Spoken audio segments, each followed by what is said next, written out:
Talk and town वादियों में छुपा एक कम आबादी वाला बेहद ही सुंदर शहर है।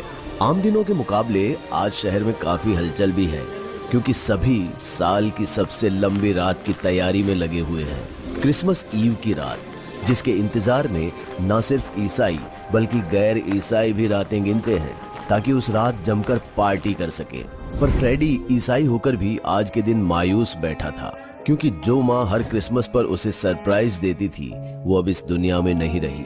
और तो और उसके पापा तो उससे बिल्कुल भी प्यार नहीं करते थे, बस हर बात पर फ्रेडी को नीचा दिखाते थे। ऊपर से उसका कोई दोस्त भी नहीं था जो उसे पसंद करे।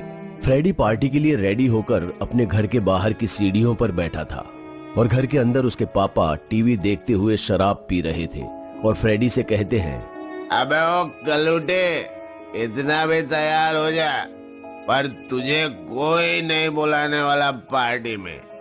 चुपचाप घर की साफ सफाई कर और सो जा, चल। अपने पापा से ये सब सुन फ्रेडी और मायूस हो गया कि तभी दरवाजे पर खड़ी एक लड़की ने उसे आवाज देते हुए कहा, फ्रेडी, तुम अभी तक यहीं बैठे हो? चलो, प्रेम के घर पार्टी है ना। वो लड़की फ्रेडी से उम्र में काफी बड़ी लग रही थी, जिसकी आवाज सुन फ्रेडी तुरंत ही दरवाजे पर पहुंच उस लड़की से बात करने लगा। पर उसने तो मुझे नहीं बुलाया ना। अरे उसने तो पूरी क्लास को इनवाइट किया है और तुम भी तो उसी क्लास में हो, इसीलिए चलो।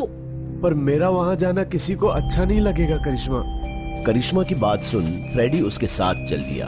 दोनों अब प्रेम के बंगले पर थे, जहां क्रिसमस ईव की पार्टी चल रही थी। करिश्मा फ्रेडी को दोस्तों के बीच में छोड़ प्रेम के कमरे की तरफ चली जाती है। फ्रेडी भी धीरे धीरे पार्टी को एंजॉय करने लगा था, पर जैसे ही वो अपनी क्लास के दोस्तों से मिलने उनके पास गया तो लड़की तो छोड़ो, उसकी बदसूरती के कारण कोई लड़का भी एक सेकंड के लिए भी उसके पास नहीं आया। फ्रेडी अब पार्टी के शोरगुल के बीच खुद को बिल्कुल अकेला महसूस कर रहा था। तभी उसकी नजर बंगले की बालकनी पर गई। प्रेम शराब के नशे में धुत करिश्मा को अपनी बाहों में जकड़े हुए था और करिश्मा भी आंखों में आंसू लिए एक जिंदा लाश की तरह फ्रेडी को देख रही थी। धीरे धीरे पार्टी के सभी लोग यही बात करने लगे थे कि आखिर प्रेम ने इस कलूटे को पार्टी में क्यों बुलाया। पूरा मजा किरकिरा हो गया। जब प्रेम को ये बात पता चली तो वो सीधे फ्रेडी के पास आया और उसके हाथ से गिलास छीना और शराब उसके मुंह पर दे मारी और फिर भला बुरा कहने लगा। अबे ओए कलूटे, मैंने कॉलेज की पूरी क्लास बुलाई, पर इसका मतलब ये नहीं कि तू भी इसमें शामिल हो जाए, क्योंकि तू हमारा दोस्त नहीं है। और अब जब आ ही गया है तो चुपचाप ये महंगी शराब पी और किसी कोने में पड़ा रहे, वरना धक्के मारकर बाहर निकाल दूंगा। प्रेम की बातों से फ्रेडी शर्म से लाल हो गया था, यहाँ तक कि वो करिश्मा से भी नजरें नहीं मिला पा रहा था और ना ही करिश्मा उसके लिए कुछ कर पा रही थी। तो वो भागता हुआ सीधे बाथरूम में चला जाता है और वहां रोने लगता है। तभी उसे ऐसा लगता है कि उसके पीछे से कोई गुजरा। फ्रेडी रोना छोड़कर पीछे की ओर देखने लगता है और थोड़ा घबराकर पूछता है, कौन है वहाँ? पर कोई कुछ नहीं बोलता। तभी फ्रेडी वहां की लाइट का स्विच ऑन करता है, जो जलता नहीं बल्कि थरथराने लगता है। तभी उस अंधेरे से एक सेंटा बाहर निकलता है। अरे भाई, जोर की प्रेशर आई थी और तुम पूछने लगे कि कौन है। फ्रेडी ने देखा कि ये वही सेंटा है जिसके साथ अंदर सब प्यार से बातें कर रहे थे और सेल्फी ले रहे थे। तुम कितने लकी हो ना कि तुमसे सब प्यार करते हैं। अरे मुझसे नहीं दोस्त, मेरे इस मुखौटे से। बाकी आजकल तो बिना फिल्टर के लोग खुद को भी पसंद नहीं करते, इसलिए वो बनो जो तुम्हें हिम्मत दे और वो करो जो तुम्हें खुशी दे। मास्क हटाते ही फ्रेडी को सेंटा का चेहरा दिखता है, जो उससे भी ज्यादा गंदा था। फिर भी लोग उससे प्यार से बातें कर रहे थे क्योंकि उसने नकाब पहना था। अपनी बात कहे वो सेंटा वहां से चला जाता है। फिर फ्रेडी भी करिश्मा को ढूंढते हुए प्रेम के कमरे की तरफ बढ़ता है, पर वहां जो नजारा वो देखता है वो देखता ही रह जाता है। उसके बाद वो शर्म से आंखें फेर लेता है और वहां से भागता हुआ बंगले के बाहर चला जाता है और वहां बेतहाशा एक पोल पर मुट्ठी बांधकर मारने लगता है ताकि अपना गुस्सा शांत कर सके। पर उसे चैन नहीं मिलता, इसलिए वो वहां से सीधा अपने शहर के रेड लाइट एरिया में पहुंच जाता है, क्योंकि उसे ऐसा लगता है कि अगर वो भी वही सब कुछ कर लेगा तो उसका गुस्सा शांत हो जाएगा। पर वहां पहुंचकर भी उसे अपनी सूरत की वजह से बेइज्जती का सामना करना पड़ता है। सुन बे कलूटे, तू पैसा दे रहे है ना, इसके वास्ते अपन तेरे को अंदर लेके जा रहे लाए। और अपुन को नहीं लगता कि कोई लड़की लोग तेरे को इधर भाव देंगी। इतना कहते हुए वो उसे अंदर ले जाता है, पर सभी लड़कियां कोई ना कोई बहाना बनाकर मना कर देती है और सबसे आखिर में एक उससे कहती है, राम जाने कौन सी बीमारी के कारण इसकी हालत हुई है। कहीं इसके साथ किया तो मेरी ब्यूटी को ना कुछ हो जाए, मेरा तो सारा धंधा ही चौपट हो जाएगा। चल चल निकल। जब फ्रेडी को एक कोठे वाली औरत ने भी नकार दिया तो वो बिल्कुल टूट जाता है, लेकिन अचानक उसके टूटे हुए दिल ने मानो किसी हैवान का रूप ले लिया था। उसने उस औरत के बालों को पकड़ा और एक तमाचा जड़ दिया। रुपए पर बिकने वाली नीच, अब तू भी मुझे ताने देगी? तेरी तो मैं। इससे पहले कि फ्रेडी कुछ और करता, कुछ दलाल मुस्टंडे वहां पहुंच गए और उसे धक्का मारते हुए ना सिर्फ कोठे से बल्कि अपने एरिया से बाहर निकाल दिया। फ्रेडी गुस्से के मारे अपने दोनों हाथों को जमीन पर पटकने लगा। तभी उसने नजर उठाई तो सामने करिश्मा खड़ी थी, जिसने फ्रेडी को धिक्कार भरी नजरों से देखा और फिर वापस जाते हुए सड़क के अंधेरे में कहीं खो गई। फ्रेडी समझ गया कि शायद करिश्मा ने उसे उस लड़की के साथ नीच हरकत करते हुए देख लिया।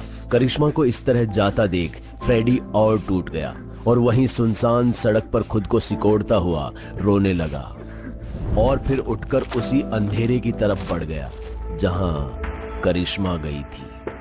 वहीं दूसरी तरफ वो धंधे वाली लड़की कोठे से निकल ही रही होती है कि तभी उसका दलाल उसे रोकता है। क्यों मेरी जान, एक किच थप्पड़ में घर की ओर निकल रही क्या हैं?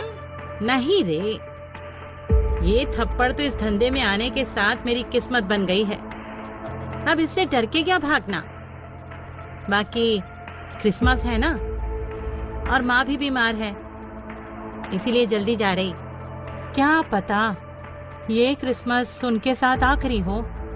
अरे नहीं मेरे गिरे तेरी माँ, तू जा चल। हाँ लेकिन कल टाइम पे आ। वो लड़की मुस्कुराते हुए वहां से निकल जाती है। क्रिसमस ईव की वजह से वहां कोई ऑटो वाला भी नहीं था, तो वो पैदल ही आगे निकल जाती है। अपने चमचमाते मोहल्ले की चकाचौंध से निकल अब वो सड़क के गुमसुम अंधेरे में जा चुकी थी, क्योंकि सड़क पर एक भी लैंप पोस्ट नहीं जल रहा था। उसे इस सुनसान अंधेरे में काफी घबराहट हो रही थी, फिर भी वो बिना रुके आगे बढ़ती चली जा रही थी। तभी उसे ऐसा महसूस हुआ कि कोई उसके पीछे पीछे आ रहा है। देखने के लिए जैसे ही पीछे मुड़ी तो कोई नहीं था, और फिर जैसे ही आगे मुड़ती है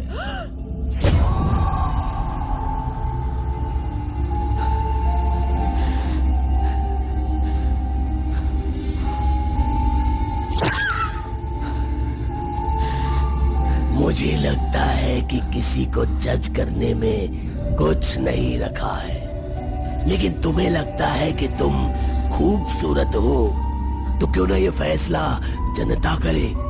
अगले 40 मिनट में ये तय हो जाएगा कि तुम खूबसूरत हो या नहीं। से चीज डियर, पूरी दुनिया देख रही है तुम्हें। अगर उन्होंने मान लिया कि तुम सुंदर हो तो घर जाकर केक कट करो, और उन्होंने बदसूरत कहा तो फिर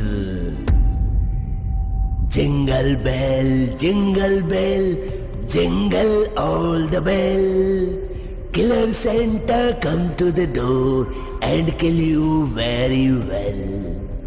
jingle bell jingle all the bell.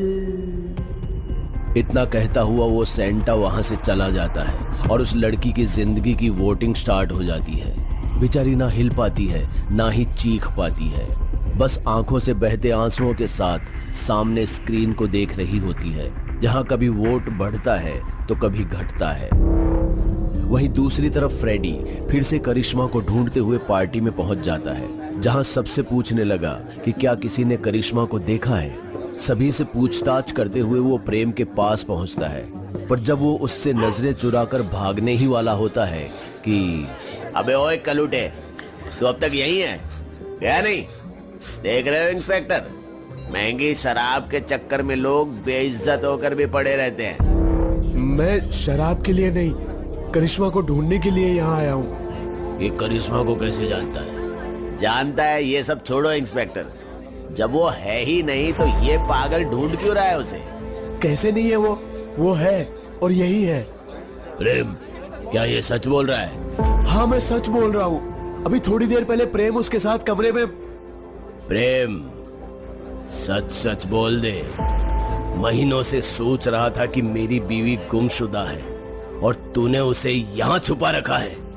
अरे छुपा कर तो तब रखूंगा ना जब वो जिंदा रहेगी। पता नहीं इस साले को कैसे दिख रही है। क्या करिश्मा नहीं रही? तूने मार दिया उसे? मैंने नहीं। उन दोनों की बहस के बीच फ्रेडी वॉशरूम की तरफ गया, जहां उसके पीछे एक सेंटा भी गया, जो कुछ देर बाद वापस भी आ गया अपने उसी खूंखार रूप में, बिल्कुल वैसे जैसे उस लड़की के पास था।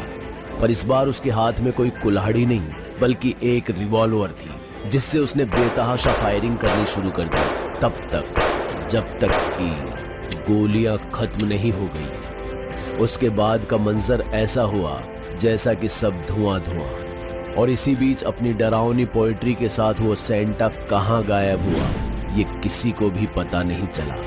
तभी 12 बजने की घंटी बजी और वॉशरूम में से एक और गोली चलने की आवाज आई।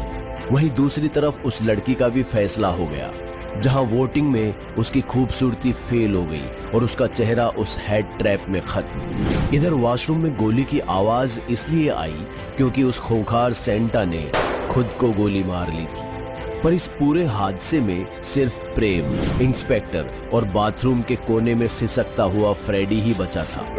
और साथ ही बहुत से सवाल भी छूट गए कि अगर करिश्मा इंस्पेक्टर की बीवी है तो उसे क्यों नहीं पता कि उसकी बीवी कहाँ है, और उसकी बीवी आखिर फ्रेडी को क्यों दिखती है, वो भी प्रेम के साथ। और उस सेंटा ने सबको मारने के बाद खुद की जान क्यों ले ली, ये सब जानेंगे किलर सेंटा के दूसरे एपिसोड में। Jingle bell jingle all the bell.